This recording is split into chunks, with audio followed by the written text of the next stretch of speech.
സ്ത്രീകൾക്ക് നൽകിയ മഹത്വങ്ങൾ ഒരുപാടാണ്. വിശദീകരിച്ചാലും പറഞ്ഞാലും തീരാത്ത ഒരുപാട് മഹത്വങ്ങൾ അല്ലാഹു തആല സ്ത്രീകൾക്ക് നൽകിയിട്ടുണ്ട്. ആ ഒരു മഹത്വം ഉൾക്കൊള്ളുകയും ജീവിതത്തിൽ ദീൻ നൽകുന്ന സന്ദേശങ്ങൾ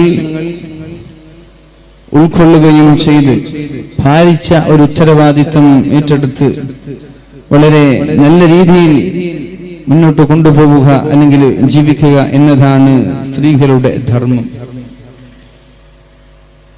അല്ലാഹു റബ്ബ് സുബ്ഹാനഹു വ തആല പരിശുദ്ധ ഖുർആനിലൂടെ നമ്മെ പഠിപ്പിക്കുന്നുണ്ട്, വമൻ അഅറള അൻ ദിക്രി ഫഇന്ന ലഹു മഈശതൻ ലൻക വനഹ്ശുറുഹു യൗമൽ ഖിയാമത്തി അഅമാ قال ربي لم حشرتني أعمى وقد كنت بصيرا قال كذلك أتتك آياتنا فنسيتها وكذلك اليوم تنسى. الله رب سبحانه وتعالى പരിശുദ്ധമായ ഖുർആനിലൂടെ പറയുന്നുണ്ട്, വമൻ അഅറള അൻ ദിക്രി, അല്ലാഹുവിനെ മറന്നു ജീവിക്കുന്ന ആളുകൾ, ഫഇന്ന ലഹു മഈശതൻ ലൻക, അവർക്ക് പ്രയാസമേറിയ ജീവിതമാണ് അവർ അനുഭവിക്കാൻ പോകുന്നത്.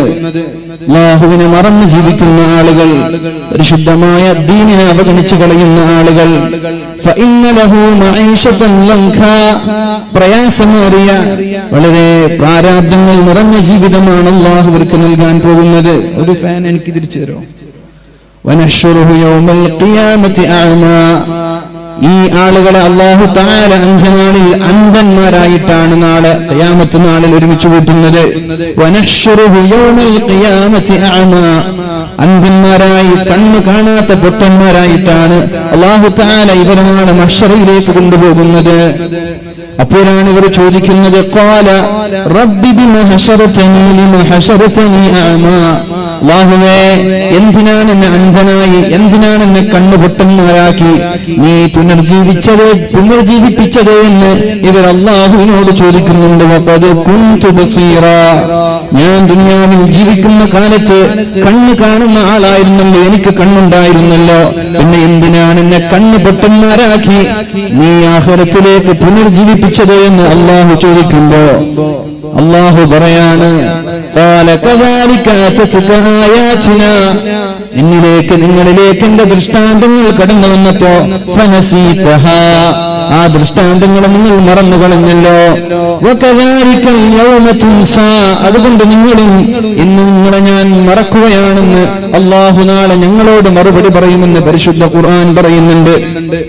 അല്ലാഹുവിനെ മറന്നു ജീവിക്കുന്ന ആളുകൾ, അല്ലാഹു പറഞ്ഞതുപോലെ ജീവിക്കാൻ തയ്യാറാവാത്ത ആളുകൾ, പരിശുദ്ധമായ ഖുർആനിൽ നിന്നും ദീനിൽ നിന്നും അകന്നു ജീവിക്കുന്ന ആളുകൾ, അവർക്ക് ദുനിയാവിന്റെ ജീവിതം തന്നെ സന്തോഷമുള്ള ജീവിതമല്ല.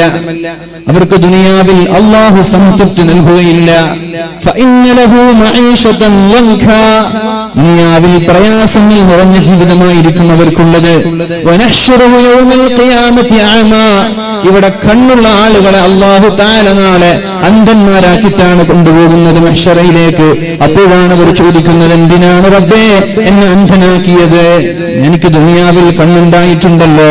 വഖദ് കുൻതു ബസീറാ, ദുനിയാവിൽ കണ്ണുള്ള എന്നെ എന്തിനാണ് കണ്ണ് പൊട്ടനാക്കി മാറ്റിയത് എന്ന് ചോദിക്കുമ്പോ അല്ലാഹു പറയുന്ന മറുപടി, കദാലിക അതത്ക ആയാതുനാ, എന്റെ ദൃഷ്ടാന്തങ്ങൾ നിങ്ങൾ കേട്ടിട്ടില്ലേ? പരിശുദ്ധമായ ദീൻ പഠിക്കാനും ദീൻ മനസ്സിലാക്കാനും നിങ്ങൾക്ക് അവസരമുണ്ടായിട്ട് നിങ്ങളത് പഠിക്കാനും മനസ്സിലാക്കാനും നിങ്ങൾ ശ്രമിച്ചിട്ടുണ്ടോ? ഫനസീതഹാ, എന്റെ ദൃഷ്ടാന്തങ്ങൾ നിങ്ങൾ മറന്നല്ലോ. വകദാലികൽ യൗമ തുൻസാ, അതുപോലെ ഇന്ന് ഞാൻ നിങ്ങളെയും മറക്കുകയാണ്. അപ്പോ ഇവിടെ അല്ലാഹുവിനെ മറന്നതുകൊണ്ട് അല്ലാഹു നാളെ മറക്കാൻ, അല്ലാഹുവിനെ മനസ്സിലാക്കുകയും അല്ലാഹു പറഞ്ഞതുപോലെ ജീവിക്കാൻ നമ്മൾ തയ്യാറാവാത്തത് കാരണം അല്ലാഹു റബ്ബ് സുബ്ഹാനഹു വ തആല ദുനിയാവിലും ആഖിറത്തിലും നമ്മൾക്ക് സന്തോഷം നൽകൂല എന്നാണ്. പരിശുദ്ധമായ ഖുർആൻ ഞാൻ ആദ്യം ഓതി വെച്ച ആയത്ത്, ബിസ്മില്ലാഹിർ റഹ്മാനിർ റഹീം, എന്റെ പ്രിയപ്പെട്ട സഹോദരിമാരോട് പറയാനുള്ളത്, ഇന്നല്ലദീന യത്ലൂന കിതാബല്ലാഹ്, അല്ലാഹുവിന്റെ ഖുർആൻ പാരായണം ചെയ്യുന്ന ആളുകൾ 3 കച്ചവടം അല്ലാഹു പരിചയപ്പെടുത്തുന്നുണ്ട്. 3 കച്ചവടങ്ങളെ കുറിച്ച് അല്ലാഹു പരിചയപ്പെടുത്തുന്നുണ്ട്. ആ കച്ചവടം ഒരിക്കലും നഷ്ടമുണ്ടാവില്ല. ദുനിയാവിൽ കച്ചവടങ്ങൾ ഒരുപാട് ചെയ്യാനും ബിസിനസ് സാമ്രാജ്യങ്ങൾ പടുത്തുയർത്താനും വേണ്ടി ആളുകൾ ശ്രമിക്കുമ്പോൾ ദുനിയാവിൽ എങ്ങനെയെങ്കിലും പൈസ ഉണ്ടാക്കണം, വരുമാനത്തിന് വേണ്ടി ആളുകൾ അധ്വാനിക്കുകയാണ്. എന്നാൽ നിങ്ങൾക്ക് നഷ്ടമില്ലാത്ത വലിയ ക്യാപിറ്റൽ മൂലധനം മുടക്കാത്തൊരു ബിസിനസ് ഞാൻ നിങ്ങൾക്ക് പറഞ്ഞു തരാം. 3 കാര്യം നിങ്ങൾ ചെയ്താൽ മതി, അത് നഷ്ടമില്ലാത്ത കച്ചവടമാണ്. ഏതൊക്കെയാണത്? ഇന്നല്ലദീന യത്ലൂന കിതാബല്ലാഹ്, അല്ലാഹുവിന്റെ ഖുർആൻ ഓതുന്ന ആളുകൾ, വഅഖാമുസ്സലാത്ത്, നിസ്കാരം നിലനിർത്തുന്ന ആളുകൾ, വഅൻഫഖൂ മിമ്മാ റസഖ്നാഹും, അല്ലാഹു നൽകിയ സമ്പാദ്യങ്ങളിൽ നിന്ന് രഹസ്യമായും പരസ്യമായും ചെലവഴിക്കുന്ന ആളുകൾ, യർജൂന തിജാറതൻ ലൻ തബൂർ, അവർക്ക് അല്ലാഹു നഷ്ടമില്ലാത്ത കച്ചവടമാണ് കൊടുക്കുന്നത്. അവരുടെ ബിസിനസ് ലാഭമാണ്, അവരുടെ കച്ചവടത്തിൽ അവർക്ക് ലാഭമേ ലഭിക്കുകയുള്ളൂ എന്ന് അല്ലാഹു തആല പരിശുദ്ധ ഖുർആനിൽ പറയുന്നുണ്ട്. എന്റെ സഹോദരികളെ, നിങ്ങൾ കേൾക്കേണ്ട വിഷയം, നിങ്ങളാണ് വീടിന്റെ ഭരണാധികാരികൾ. കുല്ലുക്കും റാഇൻ, എല്ലാവരും ഭരണാധികാരികളാണ്. ആർക്കും ഒഴിഞ്ഞുകൂടാൻ, ആർക്കും ഒഴിഞ്ഞു പോകാൻ പറ്റൂല. അല്ലാഹു ഏൽപ്പിച്ച ഉത്തരവാദിത്തമാണ്. കുല്ലുക്കും റാഇൻ വകുല്ലുക്കും മസ്ഊലുൻ അൻ റഇയതി, എല്ലാവരോടും അല്ലാഹു തആല അവന്റെ ഉത്തരവാദിത്തങ്ങളെ കുറിച്ച് ചോദിക്കുമെന്നല്ല പറഞ്ഞത്. വറജുലു റാഇൻ ഫീ ബൈതിഹി, ഉപ്പയാണ് വീടിന്റെ ഭരണാധികാരി. ഉപ്പ മരിച്ചുപോയാൽ, അല്ലെങ്കിൽ ഉപ്പ ഗൾഫിലാണ്, നാട്ടിൽ തന്നെയാണ്, വൈകുന്നേരം രാത്രി 9 മണിയാകുന്നുണ്ട് വീട്ടിലേക്ക് വരാൻ. രാവിലെ 9 മണിക്ക് ജോലിക്ക് പോയ ഉപ്പ വൈകുന്നേരം രാത്രിയായി 9 മണിയാകുന്നുണ്ട് വരാൻ വീട്ടിലുണ്ടാവാറില്ല. ആ സമയത്ത് ആരാണ് വീടിനെ ഭരിക്കേണ്ടത്? വൽമർഅതു റാഇയത്തുൻ ഫീ ബൈതി സൗജിഹാ, തന്റെ ഭർത്താവിന്റെ വീട്ടിലെ ഭരണാധികാരി ഉമ്മയാണ്. ഭർത്താവില്ലാത്ത സമയങ്ങളിൽ, ഭർത്താവ് പുറത്തുള്ള സമയങ്ങളിൽ, ഭർത്താവ് ഗൾഫിലുള്ള സമയങ്ങളിൽ ആ വീടിന്റെ ഭരണാധികാരി ഉമ്മയാണ്. ആ വീടിന്റെ കാര്യങ്ങൾ അല്ലാഹു ചോദിക്കുന്നത് ഉമ്മയോടാണ്. ഉപ്പയില്ലാത്ത സമയങ്ങളിൽ മക്കൾ ചെയ്തു കൂട്ടുന്ന ആഭാസങ്ങൾ, മക്കൾ ചെയ്തു കൂട്ടുന്ന തിന്മകൾ അല്ലാഹു തആല ചോദിക്കുന്നത് ഉമ്മമാരോടാണ്. മക്കൾ സിനിമ കണ്ടാലും, സീരിയൽ കണ്ടാലും, നിസ്കരിക്കാതെ കിടന്നുറങ്ങിയാലും, ഹറാമ് ചെയ്താലും അല്ലാഹു ചോദിക്കുന്നത് ഉമ്മമാരോടാണ്. പ്രായപൂർത്തിയാവാത്ത മക്കളാണെങ്കിൽ മക്കളോട് ചോദ്യമില്ല. പ്രായപൂർത്തിയെത്തിയ മക്കളാണെങ്കിൽ മക്കളോടുമുണ്ട് ചോദ്യം, ഉമ്മമാരോടുമുണ്ട് ചോദ്യം. അതുകൊണ്ട് ഉമ്മമാരെ, നിങ്ങളാണ് നിങ്ങളുടെ മക്കളെ നന്നാക്കേണ്ടതും ദീനിയായ മേഖലയിലൂടെ മുന്നോട്ട് കൊണ്ടുപോകേണ്ടതും നിങ്ങളുടെ ബാധ്യതയാണ്. എന്താണ് മക്കളെ പഠിപ്പിക്കേണ്ടത്? അദ്ദിബൂ ഔലാദകും അലാ സലാസത്തി ഖിസാൽ, 3 കാര്യം അല്ലാഹു പറഞ്ഞല്ലോ. 3 കാര്യം മക്കളെ പഠിപ്പിക്കണമെന്ന്. അല്ലാഹുവിന്റെ ഹബീബിനെ സ്നേഹിക്കാൻ പഠിപ്പിക്കണം, തങ്ങളുടെ കുടുംബക്കാരെ സ്നേഹിക്കാൻ പഠിപ്പിക്കണം, അഹ്ലു ബൈത്തിനെ. അതുപോലെ പരിശുദ്ധമായ ഖുർആൻ ഓതാനും പഠിപ്പിക്കണമെന്ന് അല്ലാഹു നമ്മോട് പറയുമ്പോ, എന്റെ പ്രിയമുള്ള സഹോദരിമാരും സഹോദരന്മാരും, അല്ലാഹു പറഞ്ഞ ഈ 3 കാര്യം നമ്മൾ ചെയ്യുന്നുണ്ടോ ഇല്ലേ എന്നൊന്ന് ആലോചിക്കുന്നത് നല്ലതാ. അല്ലാഹു പറഞ്ഞ നഷ്ടമില്ലാത്ത കച്ചവടം, ദുനിയാവിലും ഇതുകൊണ്ട് നേട്ടമാണ്, ആഖിറത്തിലും ഇതുകൊണ്ട് നേട്ടമാണ്. 1, ഇന്നല്ലദീന യത്ലൂന കിതാബല്ലാഹ്, പരിശുദ്ധമായ ഖുർആൻ ഓതുന്ന ആളുകൾ, അവർക്ക് അല്ലാഹു നൽകുന്ന നേട്ടങ്ങൾ എന്തൊക്കെയാണ്? ഖുർആൻ ഓതുന്ന ആളുകളെ എങ്ങനെയാണ് അല്ലാഹു സംരക്ഷിക്കുന്നത്? വനുനസ്സിലു മിനൽ ഖുർആനി മാ ഹുവ ശിഫാഉൻ വറഹ്മ, ഖുർആൻ ഓതുന്ന ആളുകൾക്ക് രോഗങ്ങൾ ഉണ്ടാവില്ല. അല്ലാഹുവിന്റെ ഹബീബായ മുത്ത് റസൂലുള്ളാഹി സ്വല്ലല്ലാഹു അലൈഹി വസല്ലമ തങ്ങളുടെ മഹാന്മാരായ സഹാബാക്കൾ, താബീഈങ്ങൾ പഠിപ്പിക്കുന്നുണ്ടല്ലോ, മനുഷ്യന്റെ മാനസികമായ അസുഖങ്ങൾക്ക് ശിഫ ലഭിക്കാൻ, മനുഷ്യന്റെ മാനസികമായ രോഗങ്ങൾക്ക് ശിഫ ലഭിക്കാൻ 5 കാര്യങ്ങൾ പഠിപ്പിച്ചപ്പോ അതിലൊന്നാമത് പറഞ്ഞത് ഖിറാഅത്തുൽ ഖുർആനി ബിത്തദബ്ബുർ, അർത്ഥമാലോചിച്ചുകൊണ്ട് ഖുർആൻ ഓതണം. വെറുതെ ഓതിയിട്ട് കാര്യമില്ല. വെറുതെ ഇങ്ങനെ ഓതിയിട്ട് എന്താ കാര്യം? അർത്ഥമാലോചിച്ചിട്ട് ഓതേണ്ടേ. അപ്പോഴാണ് നിങ്ങൾ പറയുന്നത് അർത്ഥം നിങ്ങൾ പഠിച്ചിട്ടില്ലല്ലോ. പഠിക്കേണ്ടത് നിങ്ങളുടെ ബാധ്യതയല്ലേ, എന്തേ പഠിക്കാത്തത്? ഖുർആൻ ക്ലാസ്സുകൾ ഇവിടെ ഇല്ലാഞ്ഞിട്ടാണോ? ഖുർആൻ ക്ലാസ് ഇല്ലാഞ്ഞിട്ടൊന്നല്ലല്ലോ. ഖുർആൻ ക്ലാസ് ഇവിടെ ഇല്ലാഞ്ഞിട്ടല്ല. ഓപ്പറേറ്റർ ഇതൊന്ന് ശ്രദ്ധിക്കും, ഒന്നിച്ച്. ഖുർആൻ ക്ലാസ് ഇവിടെ ഇല്ലാഞ്ഞിട്ടല്ല, പഠിക്കാനുള്ള സൗകര്യങ്ങൾ നമ്മുടെ മുന്നിലുണ്ട്. യൂട്യൂബിൽ ചെന്നാൽ ഏത് സൂറത്തുകളാണ് നമ്മൾക്ക് പഠിക്കേണ്ടത്, ആ സൂറത്ത് പഠിക്കാനുള്ള സംവിധാനങ്ങളുണ്ടല്ലോ. പഠിക്കാൻ കഴിഞ്ഞിട്ടില്ല, ഞാൻ പഠിച്ചിട്ടില്ല എന്ന് പറഞ്ഞ് ഒഴിഞ്ഞു മാറാനുള്ള ഒരവസരം പോലും നമ്മൾക്കില്ല. എങ്ങനെയാണ് നമ്മൾ ഈ കാലത്ത് ഒഴിഞ്ഞു മാറുന്നത്? ഒഴിഞ്ഞു മാറാൻ പറ്റൂല. എന്റെ പ്രിയമുള്ള സഹോദരിമാരെ, പരിശുദ്ധമായ ഖുർആൻ ഓതുമ്പോ അതിന്റെ അർത്ഥമാലോചിച്ച് ഓതാനാണല്ലോ പറഞ്ഞത്. വളരെ ഭംഗിയായിട്ടാണ് ഖുർആൻ ഓതാൻ പറഞ്ഞത്. തജ്വീദിന്റെ നിയമപ്രകാരമാണ് അല്ലാഹു ഓതാൻ പറഞ്ഞത്. ആരാണ് തജ്വീദിന്റെ നിയമം അനുസരിക്കുന്നത്? ആരാണ് തജ്വീദിന്റെ നിയമപ്രകാരം ഓതുന്നത്? തമാശയല്ല, ഇത് വളരെ ഗൗരവമുള്ള വിഷയമാണ്. അഫലാ യതദബ്ബറൂനൽ ഖുർആന അമ്മ ലാ ഖുലൂബിൻ അഖ്ഫാലുഹാ. നിങ്ങൾ ഖുർആനിനെ കുറിച്ച് ചിന്തിക്കുന്നില്ലേ? ഖുർആനിനെ കുറിച്ച് ആലോചിക്കുന്നില്ലേ? നിങ്ങൾ ആലോചിക്കുന്നില്ലേ എന്ന് ഒരുപാട് തവണ അള്ളാഹു ചോദിക്കുന്നുണ്ട്. ഖുർആൻ വെറുതെ ഓതിവിടാനുള്ളതല്ല. അതിന്റെ അർത്ഥങ്ങളിലേക്ക് ഇറങ്ങണം, അതിന്റെ ആശയങ്ങളിലേക്ക് ഇറങ്ങണം, അതിന്റെ ആഴങ്ങളിലേക്ക് ഇറങ്ങണം. നിങ്ങൾക്ക് ഒരിക്കലും ഞാൻ പഠിച്ചിട്ടില്ലല്ലോ എന്ന് പറയാനുള്ള അവസരമില്ല. പഠിക്കാനുള്ള സൗകര്യങ്ങൾ നമ്മുടെ മുന്നിലുണ്ടല്ലോ. എന്തേ നമ്മൾ പഠിക്കാത്തത്? അതിന്റെ സദസ്സുകളില്ലാഞ്ഞിട്ടല്ലോ, ഖുർആൻ ക്ലാസുകൾ ഇല്ലാഞ്ഞിട്ടല്ലോ, അല്ലെങ്കിൽ ഇന്റർനെറ്റിന്റെ സംവിധാനങ്ങൾ ഇല്ലാഞ്ഞിട്ടല്ലോ. ജലദോഷം പിടിച്ച കൊണ്ടുപോകുന്നുണ്ട്, ശരിയാക്കി. ഖുർആൻ കേൾക്കാനുള്ള, ഖുർആൻ പഠിക്കാനുള്ള സംവിധാനങ്ങൾ നമ്മൾക്ക് ഇല്ലാഞ്ഞിട്ടല്ല. പിന്നെ എന്തേ നമ്മൾ പഠിക്കാത്തത്? അതിനോട് താല്പര്യമില്ല. ഖുർആൻ ഓതുന്ന ആളുകൾക്ക് നഷ്ടമില്ലാത്ത കച്ചവടമാണെന്ന് അല്ലാഹു പറഞ്ഞത്. ദുനിയാവിലും ആഖിറത്തിലും ഈ ഖുർആൻ കൊണ്ട് നമ്മൾക്ക് രക്ഷപ്പെടാൻ പറ്റും. ദുനിയാവിലും ആഖിറത്തിലും ഈ ഖുർആൻ കൊണ്ട് നമ്മൾക്ക് രക്ഷപ്പെടാൻ പറ്റും. അതാണ് ഖുർആൻ എന്ന് പറഞ്ഞാൽ. നാളെ മഹ്ശറിലെത്തുമ്പോ അല്ലാഹു തആല ചില ആളുകൾക്ക് ശഫാഅത്ത് ചെയ്യാൻ, ശുപാർശ ചെയ്യാൻ അല്ലാഹു അവസരം നൽകുന്നുണ്ട്. മാതാപിതാക്കളെ രക്ഷിക്കാൻ മക്കൾക്ക് അല്ലാഹു അവസരം നൽകുന്നുണ്ട്. മക്കളെ രക്ഷിക്കാൻ മാതാപിതാക്കൾക്കുണ്ട്. ഹാഫിളീങ്ങളായ ആളുകൾക്ക് ഒരുപാട് ആളുകളെ സംരക്ഷിക്കാനുള്ള അവസരമുണ്ട്. അല്ലാഹുവിന്റെ ഔലിയാക്കന്മാർക്കുണ്ട്, പ്രവാചകന്മാർക്കുണ്ട്. അതുകൊണ്ടൊന്ന് ഷാർപ്പ് ചെയ്തിട്ട് ഒരു 3 സ്റ്റെപ്പ് ഡിലേ ഇട്ടിട്ട് അല്ലാഹുവിന്റെ ഔലിയാക്കൾക്ക് ഒരുപാട് ആളുകളെ നരകത്തിൽ നിന്ന് രക്ഷപ്പെടുത്താനുള്ള അവസരമുണ്ട്, ശഫാഅത്ത് ചെയ്യാനുള്ള അവസരമുണ്ട്. എന്നായോ ഖുർആനിനുണ്ട്, റമളാനിനുണ്ട്. അല്ലാഹു ഓരോ ആളുകൾക്ക് ശഫാഅത്ത് ചെയ്യാൻ അല്ലാഹു അവസരം നൽകുന്നുണ്ട്. അവർക്ക് ഏത് സമയത്താണ് രക്ഷപ്പെടുത്തുന്നതെന്ന് മനസ്സിലാക്കണം. ഏത് സമയത്താണ് അവരൊക്കെ മനുഷ്യന്മാരെ നരകത്തിൽ നിന്ന് രക്ഷപ്പെടുത്തുന്നത്? അല്ലാഹുവിന്റെ ഹബീബ് ഇവിടൊന്ന് വെക്കായിരുന്നില്ലേ മോണിറ്റർ? അല്ലാഹുവിന്റെ ഹബീബ് റസൂലുള്ളാഹി സ്വല്ലല്ലാഹു അലൈഹി വസല്ലം പാലത്തിന്റെ അപ്പുറത്ത് നിന്ന് അല്ലാഹുവിന്റെ ഹബീബ് ദുആ ചെയ്യുന്നുണ്ട്. അല്ലാഹുമ്മ സല്ലിം, അല്ലാഹുമ്മ സല്ലിം, അല്ലാഹുമ്മ സല്ലിം. സിറാത്ത് പാലത്തിന്റെ അപ്പുറത്തെ സൈഡിൽ നിന്നിട്ട് അല്ലാഹുവിന്റെ ഹബീബ് ദുആ ചെയ്യാണ്. സിറാത്ത് പാലത്തിലൂടെ ഹബീബിന്റെ സമുദായം കടന്നു പോകുമ്പോ നബി തങ്ങൾ ദുആ ചെയ്യുകയാണ്. അല്ലാഹുമ്മ സല്ലിം, അല്ലാഹുവേ എന്റെ സമുദായത്തെ നീ രക്ഷപ്പെടുത്തണമേ അല്ലാഹ്. നബിതങ്ങളെ സിറാത്ത് പാലത്തിന്റെ അപ്പുറത്തെ സൈഡിൽ നിന്ന് ദുആ ചെയ്യുകയാണ്.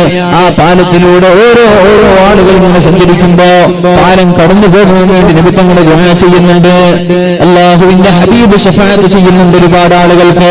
പരിശുദ്ധമായ ഖുർആൻ ശഫാഅത്ത് ചെയ്യുന്നുണ്ട്, റമളാൻ ശഫാഅത്ത് ചെയ്യുന്നുണ്ട്. ഒരുപാട് ആളുകൾ ഇതുപോലെ ശഫാഅത്ത് ചെയ്യുന്നുണ്ട്.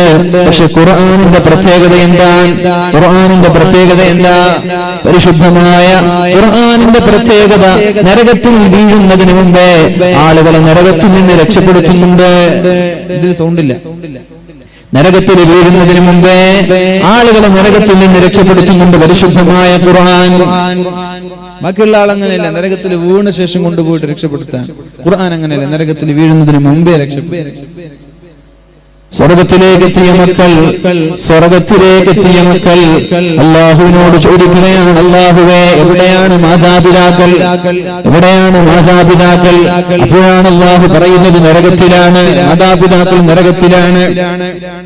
നരകത്തിലുള്ള മാതാപിതാക്കൾ ഞാൻ സ്വർഗത്തിലോ അവരെ രക്ഷപ്പെടുത്താൻ എനിക്ക് അവസരം തരണമെന്ന് അല്ലാഹു റബ്ബ് സുബ്ഹാനഹു വ തആലയോട് മക്കൾ ചോദിക്കുമ്പോ മക്കളോട് അല്ലാഹു പറയുന്നത് നരകത്തിലാണ്.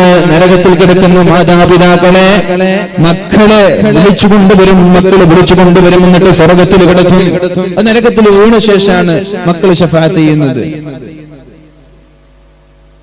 പരിശുദ്ധമായ ഖുർആൻ അങ്ങനെയല്ല, നരകത്തിലേക്ക് വീഴുന്നതിന് മുമ്പേ രക്ഷപ്പെടുത്തുന്ന, നരകത്തിൽ വീണ ശേഷം നരകത്തിൽ നിന്ന് പൊറുക്കിയെടുത്ത് കൊണ്ടുപോകല്ല. ദുനിയാവിൽ മറ്റൊരാളെ സഹായിച്ചാൽ, പാവപ്പെട്ട ആളുകൾക്ക് സഹായം നൽകിയാൽ, ആ സഹായിച്ച ആളുകൾ വരെ സ്വർഗത്തിലാണെങ്കിൽ ആരാണോ സഹായിച്ചത് അവരെ നരകത്തിൽ നിന്ന് മോചിപ്പിക്കുമെന്ന് പരിശുദ്ധ റസൂലുള്ളാഹി സ്വല്ലല്ലാഹു അലൈഹി വസല്ലം ഒരു ഗ്ലാസ് വെള്ളം കൊടുത്ത് സഹായിച്ചിട്ടുണ്ടെങ്കിൽ, ഒരു 10 രൂപ നൽകി സഹായിച്ചിട്ടുണ്ടെങ്കിൽ, എന്തെങ്കിലും ഒരു സഹായം പാവങ്ങളായ ആളുകൾക്ക് ദുനിയാവിൽ വെച്ച് ചെയ്തു കൊടുത്ത ആളുകളാണ്.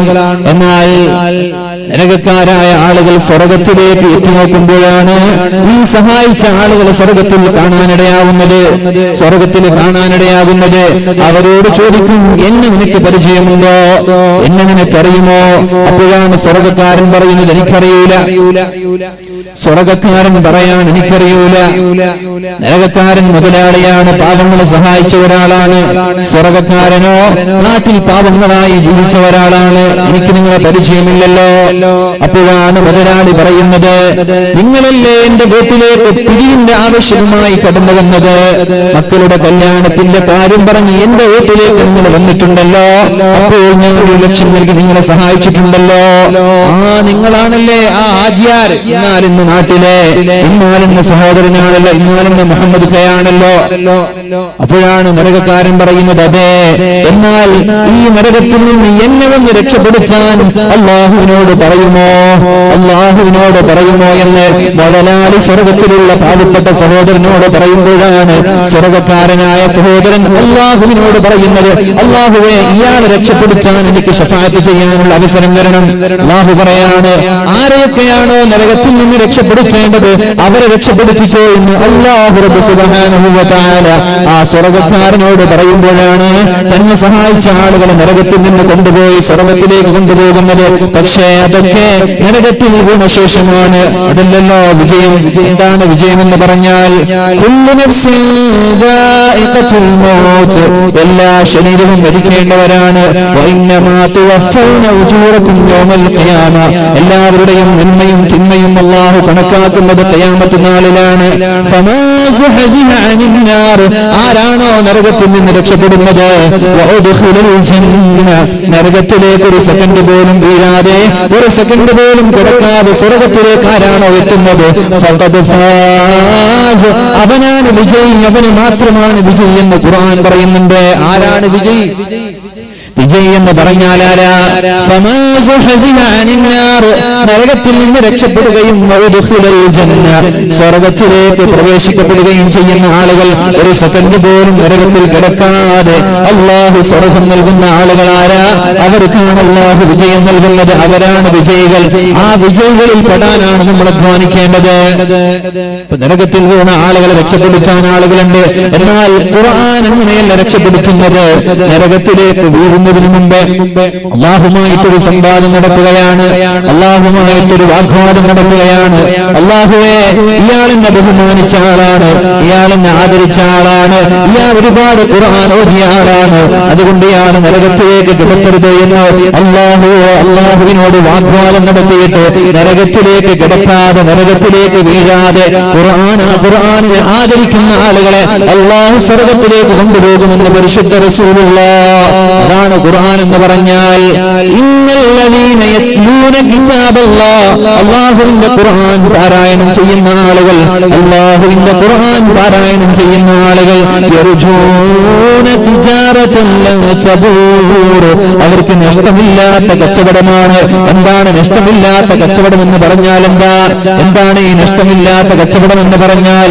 ഇത് ഓടുന്ന ആളുകൾക്ക് ദുനിയാവിൽ അല്ലാഹു പ്രതിഫലം നൽകുമെന്ന് മാത്രമല്ല, ശാരീരികമായിട്ടുള്ള ആരോഗ്യം നൽകും, മാനസികമായിട്ടുള്ള ആരോഗ്യം നൽകും, മാനസികമായിട്ടുള്ള സംതൃപ്തി നൽകും, സമ്പത്തിൽ അഭിവൃദ്ധി നൽകും. ഇതൊക്കെ ഉള്ളതല്ലേ? പരിശുദ്ധമായ ഖുർആൻ ഓതിയാൽ അല്ലാഹു ദുനിയാവിൽ നൽകുന്ന നേട്ടങ്ങൾ ഇതൊക്കെയാണ്. പക്ഷേ നമ്മുടെ ഓത്തല്ല, നമ്മുടെ പാരായണമല്ല. യാസീനുൽ ഖുർആനിൽ ഹകീമിൻ കലമിനുൽ മുർസലീൻ ആ 120 പോകുന്ന ഓത്തല്ല. അതിനെക്കുറിച്ചല്ല ഈ പറയുന്നത്, തെറ്റിദ്ധരിക്കരുത്. അതിനെക്കുറിച്ചല്ല ഈ പറയുന്നത്. കടമ വീട്ടാൻ വേണ്ടി റമദാൻ ഒരു ഖത്തം തീർക്കുന്നുണ്ട്, രാജധാനി എക്സ്പ്രസ് പോകുന്ന പോലെ ഒരാൾ ഓത, അതിനൊന്നും കിട്ടാനില്ല. എന്താ ഖുർആൻ എന്ന് പറഞ്ഞു? എങ്ങനെ ഓതാനാ പറഞ്ഞത്? ورتل القرآن ترتيلا يا أيها المزمل قم الليل إلا قليلا نصفه أو انقص منه قليلا أو زد عليه ورتل القرآن. കടന്നു വന്നിട്ട് പനി പിടിച്ച് മൂടി പിടിച്ച് കിടന്നുറങ്ങുകയാണ്. അപ്പോഴാണ് അല്ലാഹു വിളിക്കുന്നത്, യാ അയ്യുഹൽ മുസമ്മിൽ, ഓ മൂടി പിടിച്ചിറങ്ങുന്ന മനുഷ്യ, ഖുമിൽ ലൈല ഇല്ലാ ഖലീല, ഒന്ന് രാത്രി എണീറ്റ് തഹജ്ജുദ് നിസ്കരിക്കണേ. അല്ലാഹുവിന്റെ ഹബീബിന്റെ തഹജ്ജുദ് നിസ്കാരം നിർബന്ധമായിരുന്നു. ഞങ്ങൾക്ക് നിർബന്ധമല്ല, സുന്നത്താണ്. സമുദായത്തിന് തഹജ്ജുദ് നിസ്കാരം നിർബന്ധമല്ല. എപ്പോഴാണ് തഹജ്ജുദ് നിസ്കരിക്കേണ്ടത്? നിസ്ഫഹു, രാത്രിയുടെ പകുതി തഹജ്ജുദ് നിസ്കരിക്കണം. രാത്രിയുടെ പകുതി എന്ന് പറഞ്ഞാൽ 12 മണിക്കൂറിൽ 6 മണിക്കൂറും തഹജ്ജുദിന് വേണ്ടി ഉപയോഗിക്കണമെന്നല്ലേ?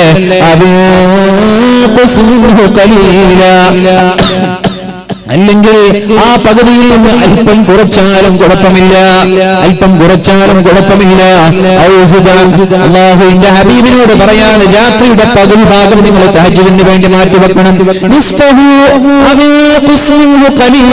അല്ലെങ്കിൽ അതിൽ നിന്ന് അല്പം കുറച്ചാലും കുഴപ്പമില്ല. അല്ലെങ്കിൽ യാത്രയുടെ പകുതിയേക്കാൾ അല്പം കൂടുതൽ നിസ്കരിച്ചാലും കുഴപ്പമില്ല. പക്ഷേ പരിശുദ്ധമായ ഖുർആൻ ഓതുമ്പോ രാജധാനി എക്സ്പ്രസ് പോകുന്നത് പോലെ ഓതാനുള്ളതല്ല. വളരെ ഭംഗിയായി തജ്വീദിന്റെ നിയമപ്രകാരം ഓതൽ നമ്മുടെ ബാധ്യതയാണ്. മുഅ്മിനേ, എന്റെ പ്രിയപ്പെട്ട സഹോദരങ്ങളോട്, എന്റെ പ്രിയപ്പെട്ട സഹോദരിമാരോട് പറയാനുള്ളത്, പഠിക്കാനുള്ള അവസരം നമ്മുടെ മുന്നിലുണ്ടല്ലോ. എന്തോ നമ്മൾ പഠിക്കാത്തത്? അതുകൊണ്ട് ഞാൻ പഠിച്ചിട്ടില്ല, എനിക്ക് പഠിക്കാൻ സമയം ലഭിച്ചിട്ടില്ല എന്ന് പറയുന്ന എക്സ്ക്യൂസ് അല്ലാഹുവിന്റെ അടുത്ത് സ്വീകരിക്കപ്പെടൂല. കാരണം വിരൽ തുമ്പിലാണ് എല്ലാം ഉള്ളത്. തജ്വീദ് പഠിക്കാനും യൂട്യൂബ്, ഖുർആൻ പഠിക്കാനും യൂട്യൂബ്, സിനിമ കാണാനും യൂട്യൂബ്, കുക്കറി ഷോ കാണാനും യൂട്യൂബ്, എന്തുവരൊക്കെ കാണാനും യൂട്യൂബ് ഉണ്ടാകുമ്പോ നന്മയ്ക്ക് വേണ്ടി ആരാണ് ഉപയോഗിക്കുന്നത്? നിങ്ങളുടെ വിരൽ തുമ്പിലേക്ക് നന്മകളുടെ വാതായനങ്ങൾ തുറക്കപ്പെടുമ്പോ എന്തേ നന്മ ചെയ്യാത്തത്? എന്തേ നന്മ ചെയ്യാത്തത്? നന്മ ചെയ്യാനല്ലേ ഈ ഡിവൈസുകൾ അല്ലാഹു നമ്മൾക്ക് നൽകുന്നത്. കളിക്കാനല്ലല്ലോ, തമാശയ്ക്ക് വേണ്ടിയല്ലല്ലോ, ഫോൺ കാണാനല്ലല്ലോ. അല്ലാഹുവിന്റെ നന്മകൾ, അല്ലാഹുവിന്റെ ദൃഷ്ടാന്തങ്ങൾ കാണാനല്ലേ. എന്നിട്ട് പറയേണ്ടേ, റബ്ബനാ മാ ഖലഖത ഹാദാ ബാതിലാ ഫഖിനാ അദാബന്നാർ. അല്ലാഹുവേ, നീ ഇതൊന്നും വെറുതെ സൃഷ്ടിച്ചതല്ലല്ലോ, ഇതൊന്നും നീ വെറുതെ സൃഷ്ടിച്ചതല്ല. മൊബൈൽ ഫോണുകളായാലും ടിവി ആയാലും ഏത് സംവിധാനങ്ങളായാലും ഇതൊക്കെ കാണുമ്പോൾ നമ്മൾ പറയേണ്ടേ, റബ്ബനാ മാ ഖലഖത ഹാദാ ബാതിലാ. അല്ലാഹുവേ, ഇതൊന്നും നീ വെറുതെ സൃഷ്ടിച്ചതല്ലല്ലോ. എന്റെ സഹോദരിമാരോട് പറയുന്നത്, എനിക്കറിയാം ഇവിടെ സഹോദരിമാരാണ് കൂടുതലുള്ളത് എന്ന്. എന്റെ ഇവിടുത്തെ ചെറുപ്പക്കാർക്ക് വാല് വേണ്ടേ? എന്റെ ഇവിടുത്തെ നാട്ടുകാർക്ക് വാല് വേണ്ടേ? ഞാൻ ചോദിക്കട്ടെ, സംഘാടകരെ പലവട്ടം പറഞ്ഞു സ്ത്രീകളായിരിക്കും കൂടുതലെന്ന്. ഇങ്ങനെ ഒരു മഹാനുഭാവന്റെ പേരിൽ ഇവിടെ വാല് സംഘടിപ്പിക്കുമ്പോ നാട്ടുകാരെങ്കിലും വന്നിരിക്കാൻ നിങ്ങളുടെ ബാധ്യതയല്ലേ? എന്തിനാണ് സംഘടിപ്പിക്കുന്നത്? ഇത്രയും ഭീമമായ തുകകൾ ചെലവഴിച്ചിട്ട് നയിക്കുന്ന സംവിധാനങ്ങൾ, സ്റ്റേജിന്റെ സംവിധാനങ്ങൾ, ഇങ്ങനെയുള്ള സംവിധാനങ്ങൾ ഒരുക്കിയിട്ട് എന്തേ നമുക്ക് കേൾക്കാൻ കഴിയാത്തത്? ആരോടുള്ള ധിക്കാരമാണിത്? ആരോടുള്ള വെല്ലുവിളിയാണ്? എന്റെ ചെറുപ്പക്കാര, ഒരു കളിയുണ്ടാകുമ്പോ അവിടെ കൂടിക്കൂടാറുണ്ടല്ലോ. അല്ലാഹുവിന്റെ ഹബീബ് സല്ലല്ലാഹു അലൈഹി വസല്ലം, അല്ലാഹുവിന്റെ ഹബീബിനോട് അല്ലാഹു തആല പരിശുദ്ധമായ ഖുർആനിൽ വെല്ലുവിളിക്കാൻ പറഞ്ഞ വിഷയങ്ങളല്ലേ ഇത്? ജീവിതം കളിയും ചെറിയുമാക്കി മാറ്റുന്ന ആളുകളെ നബിയെ നിങ്ങൾ വിട്ടേക്ക്. നബിയെ, അവരെ നിങ്ങൾ എന്ത് ചെയ്യണ്ട, അവരെ നിങ്ങൾ യാതൊരു പരിഗണനയും നൽകണ്ട, അവരുടെ കാര്യം ഞാൻ നോക്കാമെന്ന് അല്ലാഹു ഖുർആനിൽ പറഞ്ഞിട്ടില്ലേ? ഇത് അറിയാനിട്ടാണോ? ഇത് കേൾക്കാനിട്ടാണോ? എന്റെ ചെറുപ്പക്കാര, കളികളെടുത്ത് ഭയം തോന്നി തുടങ്ങിയത് ആകെ ഫ്ലഡ് ലൈറ്റുകളും ഫുട്ബോളുകളും മാത്രമായി ജീവിച്ചാൽ മതിയോ? ജീവിതം തന്നെ കളിയും ചിരിയുമാക്കി മാറ്റിയ ആളുകളുണ്ട്.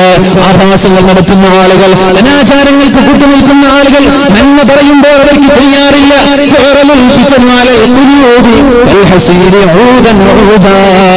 നന്മയേത് ചിന്മയേത് എന്ന് തിരിച്ചറിയാൻ പറ്റാത്ത ഒരു കാലം ആളുകളിലേക്ക് വരാനുണ്ട് എന്ന് അല്ലാഹുവിന്റെ ഹബീബ് പറഞ്ഞിട്ടുണ്ടല്ലോ. പരിശുദ്ധ റസൂലുള്ളാഹി സ്വല്ലല്ലാഹു അലൈഹി വസല്ലം തങ്ങൾ പറഞ്ഞിട്ടുണ്ടല്ലോ, ഏതാണ് നന്മ ഏതാണ് തിന്മ എന്നറിയില്ല, അതറിയില്ല.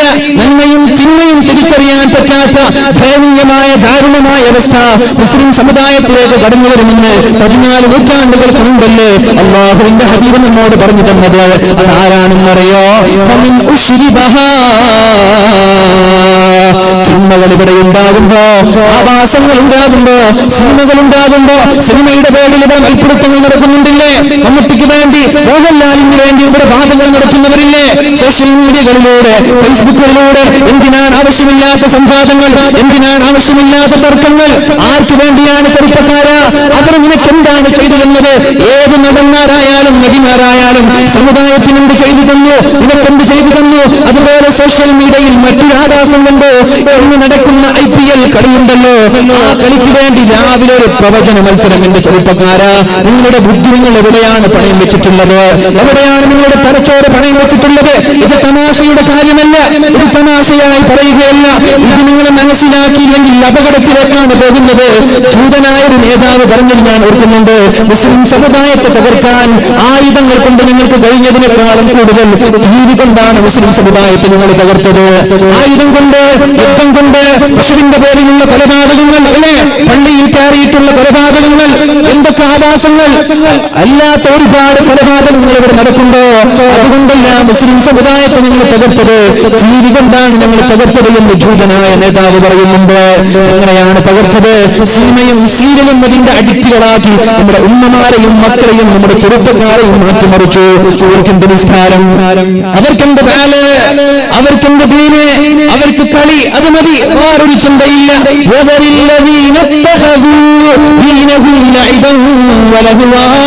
ചെറുപ്പക്കാരാ, ജീവിതം തന്നെ കളിയും ചിരിയും ആഘോഷങ്ങളും ആവാസങ്ങളും ഇത് മാത്രം മതി എന്ന രീതിയിൽ മുന്നോട്ട് പോകുന്ന ആളുകളെ അല്ലാഹുവിന്റെ മുന്നറിയിപ്പാണ്. ഇത് തമാശയല്ല. അവരെ വിട്ടുകള നബിയെ, അവരെ നെവർ മൈൻഡ് ചെയ്യൂ നബിയെ. വലഹും അദാബുൻ അലീം. അവർക്ക് ഞാൻ വേദനാജനകമായ ശിക്ഷ നൽകാനുണ്ട് എന്ന് പരിശുദ്ധമായ ഖുർആൻ പറയുന്നത്. ഈ തോന്നിയത് പോലെ കളികൾക്ക് വേണ്ടി ജീവിതം മാറ്റിവെക്കുന്ന ആളുകൾക്കാണ്. ആകെ ഒരു കളി, വൈകുന്നേരമായാലും കളി, രാവിലെ ആയാലും കളി. ഇനി കളി കഴിച്ചു കഴിഞ്ഞാലും പള്ളിയിൽ വന്നിരിക്കാൻ സമയമുണ്ടോ? ഇല്ല, അടുത്ത കളി കാണാൻ, അടുത്തത് കളി കാണാൻ. എന്റെ ചെറുപ്പക്കാരാ, രാവിലെ ഫേസ്ബുക്കിൽ നടക്കുന്ന ഒരു മത്സരം, ഇന്ന് വൈകുന്നേരം നടക്കുന്ന IPL ടൂർണമെന്റിൽ ആരാണ് വിജയിക്കുക? ആരാണ് കൂടുതൽ റൺ വാങ്ങുക? ആരാണ് കൂടുതൽ വിക്കറ്റ് എടുക്കുക? ഇത് പറഞ്ഞിട്ട് ശരിയായ ആളുകൾക്ക് സമ്മാനം ഓഫർ ചെയ്യാൻ ഫേസ്ബുക്കിലൂടെ ചില ആളുകൾ. എന്റെ ചെറുപ്പക്കാരാ, നിങ്ങളുടെ സമയം ഹറാമിനല്ലേ നിങ്ങൾ ഉപയോഗിക്കുന്നത്? അവരുടെ പണത്തിന്റെ പലപളപ്പ് കൊണ്ട് IPL എന്ന് പറയുന്ന മാമാങ്കം നടക്കുമ്പോ എന്തിനാണ് ചെറുപ്പക്കാരെ ഇവിടെ സംഭാവന? എന്നാൽ ദീനിന്റെ പേരിൽ സംഭാവന ചെയ്യണമെന്ന് പറയുമ്പോ ആ ചെറുപ്പക്കാരെ മഷീട്ടാലും കാണൂല. എന്താ ഇന്നാരെ സഞ്ചരിക്കുക? അതെങ്ങാനും പറഞ്ഞു ശരിയായ അവന്റെ വക ഒരു സമ്മാനം. എന്തിനിത്? എന്ന പള്ളിക്ക് ഒരു 1000 കൊടുത്തു, അയാൾ മഷീട്ടാലും കാണൂല. ഇതാണ് ഇന്നത്തെ ദീൻ. അതിന് കാരണം ഒന്നാണ്. അല്ലാഹുവിന്റെ ഹബീബ് പറയുന്നു,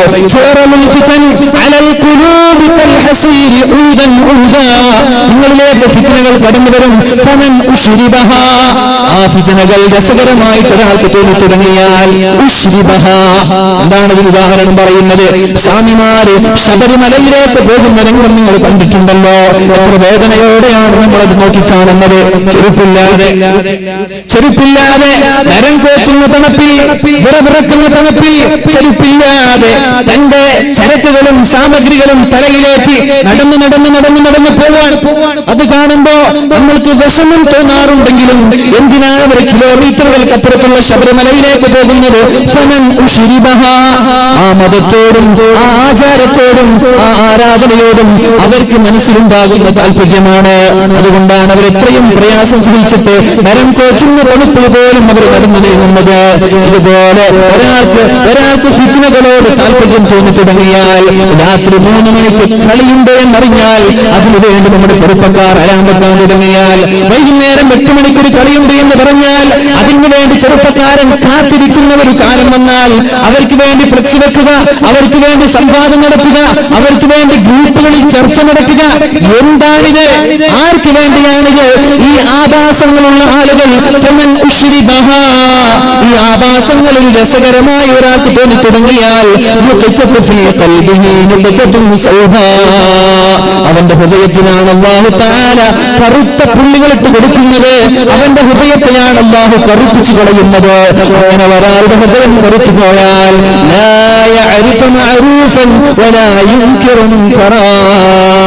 അപ്പോൾ അവന് നന്മയേത് തിന്മയേത് എന്നവന് തിരിച്ചറിയൂല.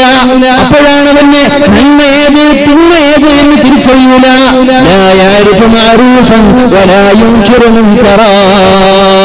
അപ്പോഴാണ് അവന് സിനിമ കാണുന്നത് ഹലാലായി തോന്നുന്നത്, വ്യഭിചാരം ഹലാലായി തോന്നുന്നത്, കഞ്ചാവ് ഹലാലായി തോന്നുന്നത്, മയക്കുമരുന്ന് ഹലാലായി തോന്നുന്നത്, പെണ്ണിന്റെ കൂടെ നടക്കുന്നതും ഇരിക്കുന്നതും ചാറ്റ് ചെയ്യുന്നതും ഹലാലായി തോന്നുന്നത്.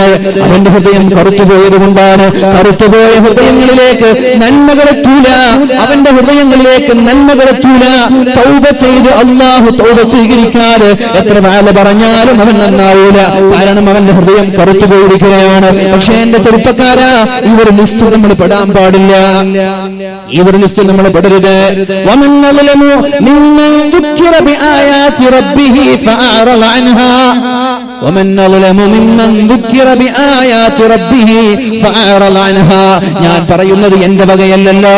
അല്ലാഹുവിന്റെ ഖുർആനിന്റെ ആയത്തുകളല്ലേ ഇവിടെ ചർച്ച ചെയ്യുന്നത്. പരിശുദ്ധ റസൂലിന്റെ ഹദീസുകളല്ലേ ഇവിടെ ചർച്ച ചെയ്യുന്നത്. വമൻ അളലമു മിമ്മൻ ദുക്കിറ ബിആയാതി റബ്ബിഹി. അല്ലാഹുവിന്റെ ദൃഷ്ടാന്തങ്ങൾ ഓരോന്ന് ഓതി കേൾപ്പിക്കുമ്പോ ഇതൊന്നും എനിക്ക് വേണ്ട, എനിക്ക് കളി മതി, ഫുട്ബോൾ മതി, ക്രിക്കറ്റ് മതി, ഇതിനേക്ക് മൈൻഡ് ചെയ്യാതെ മാറി നിൽക്കുന്ന ആളുകൾ ഇതിനേക്കാളും വലിയ ക്രിമിനൽ ആരാണെന്ന് ഖുർആൻ ചോദിക്കുന്നുണ്ട്. സൂറത്തുൽ കഹ്ഫ് ഓതാറുണ്ട്. എന്തേ നമ്മൾക്കിതിൽ ബോധമില്ലാത്തത്? ഞാൻ പറഞ്ഞല്ലോ, ഒരു മനുഷ്യന് മാനസികമായ ആരോഗ്യം ലഭിക്കാൻ 5 കാര്യമാണ് ചെയ്യേണ്ടത്. അത് ഒന്നാമത്തേത് ഖിറാഅത്തുൽ ഖുർആനി ബിത്തദബ്ബുർ, അർത്ഥം ആലോചിച്ചുകൊണ്ട് ഖുർആൻ ഓതലാണ്. ഖുർആൻ ഇങ്ങനെ ഓതിയിട്ട് കാര്യമില്ല, അതിൽ വലിയ നേട്ടൊന്നുമില്ല. ഖുർആൻ ഓതുമ്പോൾ അർത്ഥം ആലോചിച്ചു. അർത്ഥം അറിയില്ല, അതാ ഞാൻ പറഞ്ഞു. അങ്ങനെ ഒരു എക്സ്ക്യൂസ് പറയാൻ പറ്റില്ല. നിങ്ങൾക്ക് ഏത് സൂറത്ത് യാസീനിന്റെ പരിഭാഷകളുണ്ട്. പരിഭാഷയാണ് കുഴപ്പം. ചിദാനന്ദ എന്നല്ല അദ്ദേഹത്തിന്റെ പേര്. അദ്ദേഹം ഖുർആൻ ബഹിഷ്കരിക്കണമെന്ന് പറഞ്ഞിട്ടുള്ള ഒരു പെറ്റീഷൻ കൊടുത്തു. ഞാൻ പറയട്ടെ, ഇതിന് ആരാ ഉത്തരവാദി? മുൻകാല പണ്ഡിതന്മാര് നിങ്ങൾ പരിശുദ്ധമായ ഖുർആനിനെ പരിഭാഷപ്പെടുത്തരുത് എന്ന് പറഞ്ഞത് വെറുതെയല്ല. ഖുർആനെ നിങ്ങൾ പരിഭാഷപ്പെടുത്തരുത് എന്ന് പറഞ്ഞത് വെറുതെയല്ല. അപ്പൊ ആളുകൾ നെറ്റിച്ചുളിച്ചു, ഖുർആൻ പഠിക്കരുത് എന്നാണ് പറയുന്നത്. എന്റെ ശബ്ദം ശ്രവിക്കുന്ന സഹോദരിമാരെ, നിങ്ങളോടാണിത് പറയുന്നത്. പരിശുദ്ധമായ ഖുർആൻ ഇന്ത്യയിൽ നിന്ന് നിരോധിക്കണമെന്ന് പറഞ്ഞിട്ട് പെറ്റീഷൻ കൊടുത്തിട്ടുണ്ട് കോടതിയിലേക്ക്. ഒരു സ്വാമിയുടെ വീഡിയോ നമ്മൾ കണ്ടതാണല്ലോ. അദ്ദേഹത്തെ ഞാൻ കുറ്റം പറയൂല. ഇവിടെ പരിഭാഷകരെയാണ് ഞാൻ കുറ്റം പറയുക. കാരണം പരിശുദ്ധമായ ഖുർആനിലുണ്ട് എവിടെ കണ്ടാലും അവരെ കൊല്ലണമെന്ന്. ഖുർആനിന്റെ മലയാളത്തിലുള്ള പരിഭാഷകളിൽ കൊടുക്കുന്നത് എവിടെ കണ്ടാലും അവരെ കൊല്ലണമെന്നാണ്. ഇത് വായിക്കുന്ന ഒരാൾ എന്താണ് വിചാരിക്കുക? ഇത് വായിക്കുന്ന ഒരു അമുസ്ലിം എന്താ വിചാരിക്കുക? ബഹുദൈവ വിശ്വാസികളെ എവിടെ വെച്ച് കണ്ടാലും കൊല്ലണമെന്നല്ലേ? അങ്ങനെയാണ് ഇതിലുള്ളത്.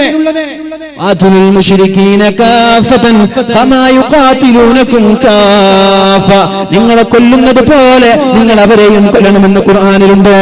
അതിന്റെ അർത്ഥം മലയാള പരിഭാഷ വാങ്ങി വായിക്കുന്ന ആളുകൾക്ക് മനസ്സിലാകുന്നത് ഖുർആൻ ഒരു ഭീകരവാദത്തിന്റെ വർഗീയവാദത്തിന്റെ ഗ്രന്ഥമാണെന്നാണ്. മുസ്ലിമീങ്ങളായ ആളുകളെ, ബഹുദൈവ വിശ്വാസികളെ വധിക്കണമെന്ന് ഒരുപാട് സ്ഥലങ്ങളിൽ ഖുർആൻ പറയുന്നുണ്ട്. പക്ഷെ അതിന്റെ ഭാഷാർത്ഥമാണത്. ഇതുകൊണ്ടാണ് മഹാനായ ശംസുൽ ഉലമയെ പോലെയുള്ള ആളുകൾ നിങ്ങൾ ഖുർആൻ തഫ്സീർ ചെയ്യരുത്, മലയാളത്തിലേക്ക് പരിഭാഷ നടത്തരുത് എന്ന് പറഞ്ഞത്. എന്തേ കാരണം? അതിനുള്ള സാഹചര്യം അതിൽ രേഖപ്പെടുത്തുന്നില്ലല്ലോ. എവിടെ കണ്ടാലും അവരെ കൊല്ലണമെന്ന് പറയുന്ന രംഗത്തിൽ എന്താ സാഹചര്യത്തിലാണ് ആയത്തിറങ്ങിയത്? അത് പറഞ്ഞാലല്ലേ ആരെ കുറിച്ചാണ് ആയത്തിറങ്ങിയതെന്ന് മനസ്സിലാവുള്ളൂ. മനസ്സിലാക്കണം. നിങ്ങളിത് തിരിച്ചറിയുന്നുണ്ടോ എന്ന് എനിക്കറിയില്ല. ബഹുദൈവ വിശ്വാസികളായ ആളുകളെ എവിടെ കണ്ടാലും കൊല ചെയ്യപ്പെടണമെന്ന ഖുർആനിന്റെ ആയത്ത്, അവിടെ അർത്ഥം അതേപോലെ അതേപോലെ മലയാളത്തിൽ പരിഭാഷപ്പെടുത്തിയാൽ ഇത് വായിക്കുന്ന അമുസ്ലിമീങ്ങൾ പേടിച്ചു പോകൂലേ? സത്യത്തിൽ അങ്ങനെയാണോ പറഞ്ഞത്? അമുസ്ലിമീങ്ങളെ വധിക്കാനാണോ പറഞ്ഞതല്ല. പിന്നെ അത് മനസ്സിലാവണമെങ്കിൽ മഹാന്മാരായ മുഫസ്സിരീങ്ങളുടെ തഫ്സീർ വായിക്കേണ്ടതുണ്ട്. മഹാനായ ഇബ്നു അബ്ബാസ് റളിയല്ലാഹു അൻഹുവിന്റെ, ഇബ്നു കസീർ റളിയല്ലാഹു അൻഹുവിന്റെ, ജലാലൈനി പോലെ സുയൂത്തി ഇമാമിനെ